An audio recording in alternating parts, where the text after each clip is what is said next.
the story about the Australian woman who was killed by a police officer. This happened in the good old state of Minneapolis. It says here, Minneapolis police, fatal shooting should not have happened.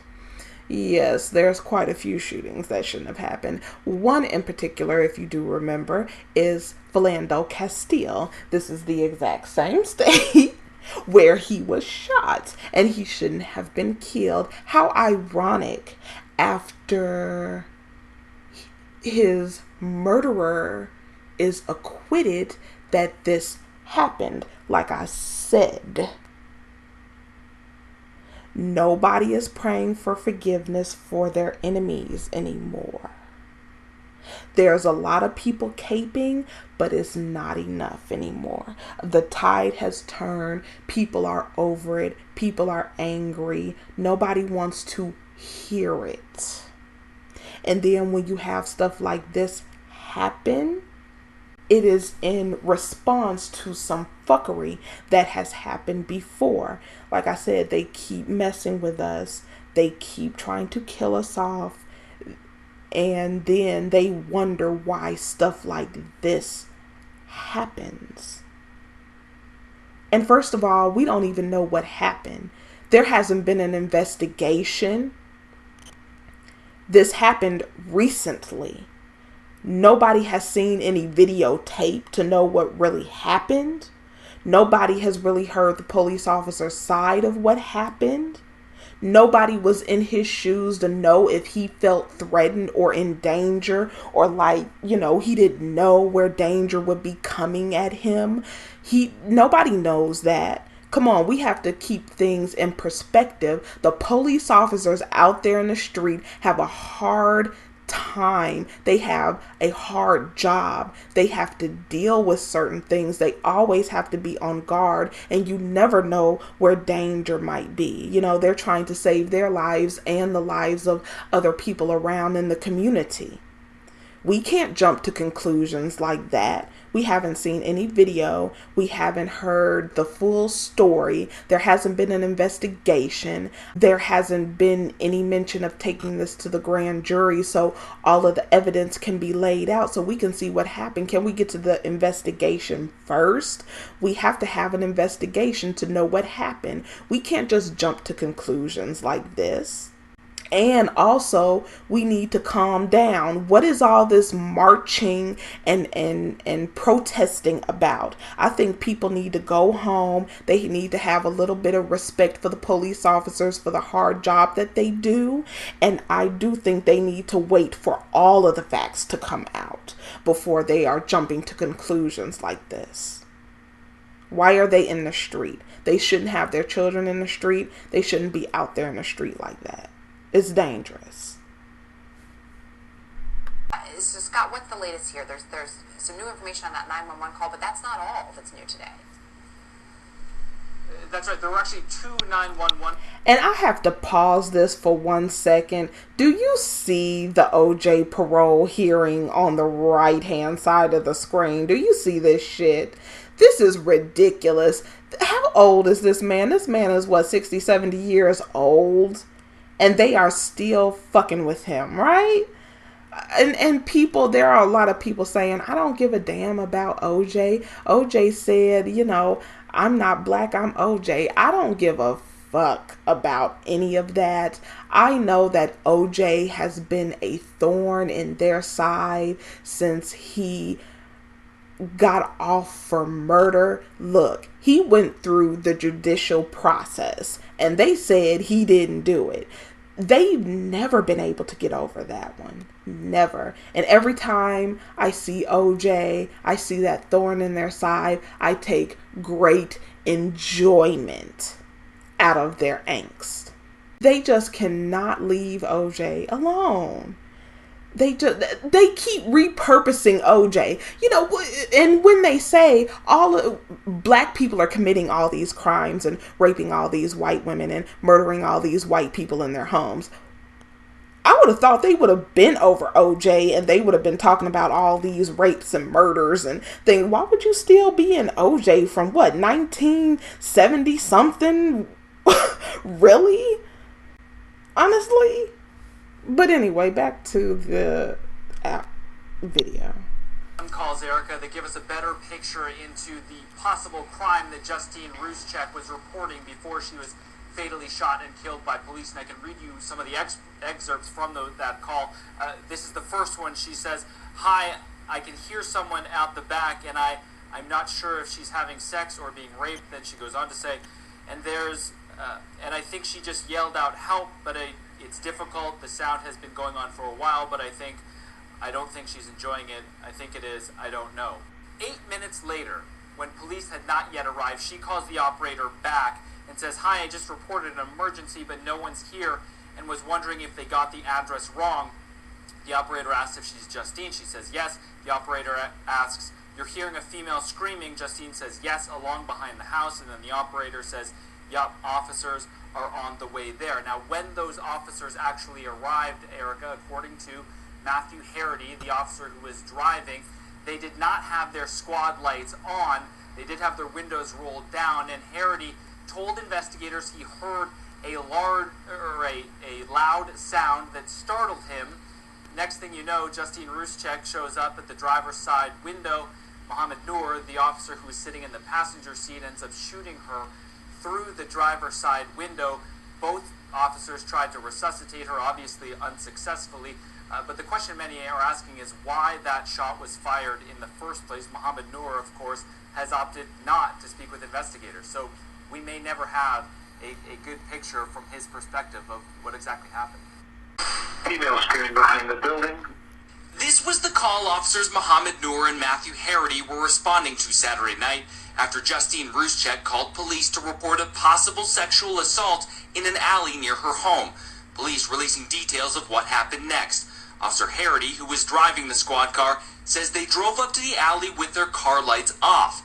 Then Officer Harity indicated that he was startled by a loud sound near the squad car. Immediately afterward, Ruszczyk approached the driver's side window. Harity indicated that Officer Noor discharged his weapon from the passenger seat, striking Ruszczyk through the open driver's side window. Shots fired. Can we get EMS code 3, Washburn, and 51st Street? Yeah, one down. 530, 30 feet. Copy, 530. There is no video of the incident because the officers did not have their body cameras turned on.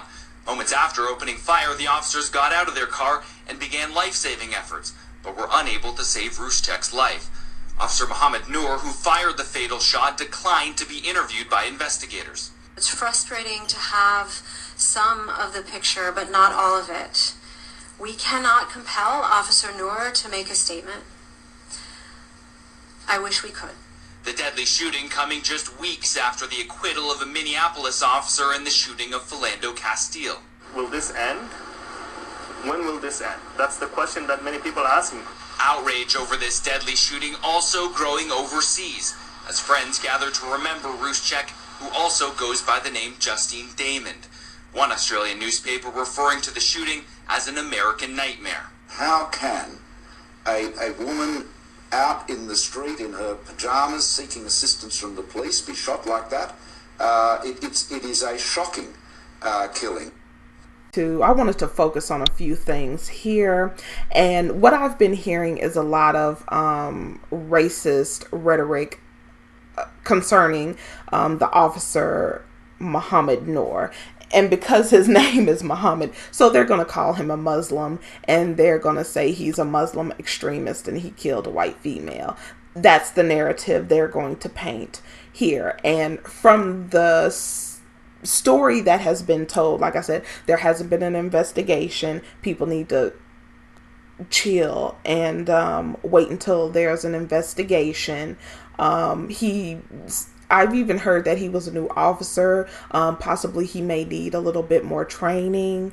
But the situation, I could see how that would go down. If this was at night, and you have the lights off and you're looking for someone assaulting someone, you're not going to drive up with your lights blasting and the police lights on to give that person a chance to run away. They were looking for the perp.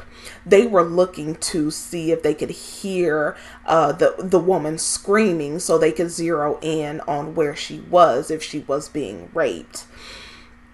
Which this woman didn't even know if the woman was being raped or if the woman was having sex. But that they were on guard and they were looking for this person. They don't know if this person had a gun. They don't know if this person had a knife. They don't know if this person had a baseball bat or any type of weapon.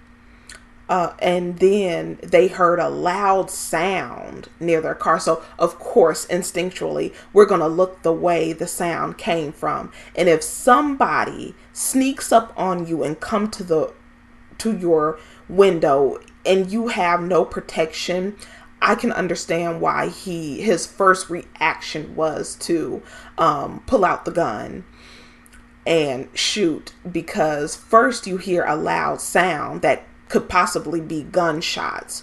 You're not sure, and then somebody walks up on you and you don't know if this person is going to blow your brains out because they're the rapist. It sounds plausible to me. And he has every right to not make a statement or say a word. I don't even think that this is a situation that needs more training. I just think that she walked up to the police car. I mean, she should have stood on her porch or stood back and maybe waved to the officers, because at this point they're doing their job. They're looking for a potential criminal and they have to be on guard because they don't know if this person has a weapon. And then they did try and resuscitate her. It's more than anybody who was killed and shot that was an unarmed black person got ever. It's best that he not say anything. It's in his best interest, because from my viewpoint, if what happened went down like that, it sounds like he was doing his job, and it's just that she happened to come up at the wrong time, and she shouldn't have approached the police car. They didn't drive up to her. They were actually just driving slow with the lights off, looking around for a criminal with a possible weapon. You never know.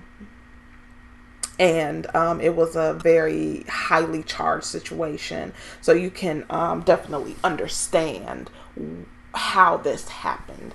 I can definitely see that. And this comes after the ruling that, someone who basically complied, that should have never been stopped in the first place, because they said he had a nose that looked like a robbery suspect, which is bullshit. They were looking to fuck with Castile, and he was killed because he told the truth. He was in his seatbelt.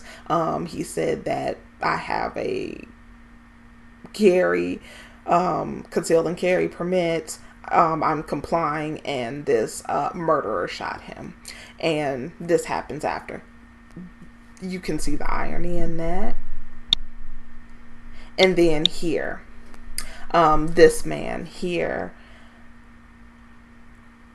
talking about when is this going to, and you notice they focus in on the black person. When is this going to stop? With the Caucasian female. We can all tell the imagery behind that. I sure didn't see him in the area when Castile was killed, asking when is it going to stop. I don't remember any of these people. And then you have here people in Australia. They do this for her. But it's an American nightmare because she was killed. It's not an American nightmare when Castile is killed. It's not an American nightmare that Mike Brown was killed. It's not an American nightmare that a man laying on his back with his hands up gets shot in the leg. It's not an American nightmare that Sandra Bland is killed. It's not an American nightmare when Tamir Rice and Trayvon Martin is killed, and it's not a travesty or a nightmare to have your spine severed, as did Freddie Gray. But this is an American nightmare. Fuck Australia. They are a nightmare for what they did to the Aboriginal people. That's who the nightmare is. And this guy here, Prime Minister, I figured he's the Prime Minister of Australia. I mean, he has the type of face that you want to get a running start to punch him in his fucking face. Nobody cares about what these Australians have to say after the horrific shit that they did to the native people there. That's why I said they can't point a recessive finger. And also, this is a travesty, but all of the killings prior, I'm sure they were quiet as a mouse. So that's why I really don't give a damn. What's interesting about this, nobody dived into her past to see, if there's any shady business going on. Nobody knows if she was divorced or if she was a single mother. Nobody knows about her criminal record and if she has one. I don't see anything about that. I would have liked to know more about her, but obviously they decided not to put this in the article. One thing that I don't see is I don't see All Lives Matter protesting out there. I don't see Blue Lives Matter out there protesting for the cop.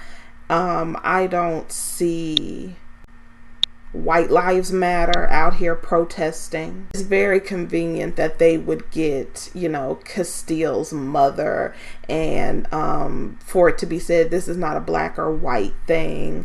It is very much a black and white thing, because this situation, we're going to see how this plays out, and I guarantee you it will be different from what happened with the murderers of Philando Castile. And they always want to drag out the black person in front of the cameras after you, and I really wish that she did not get in front of the cameras during this situation. I really wish she didn't come out. I really wish she didn't answer any calls. I really wish that she had just stayed home and kept quiet, because she should not be out here with these people who don't give a damn. Because I bet you the majority of the people who were marching, they were marching out there for this woman. They were not marching out there for her son. And they're calling it a senseless death, and this never should have happened. And, I think the best teacher is experience. But I'll go ahead and leave it right there. Let me know what you think. Go ahead and leave a comment, and I will see you on the next one.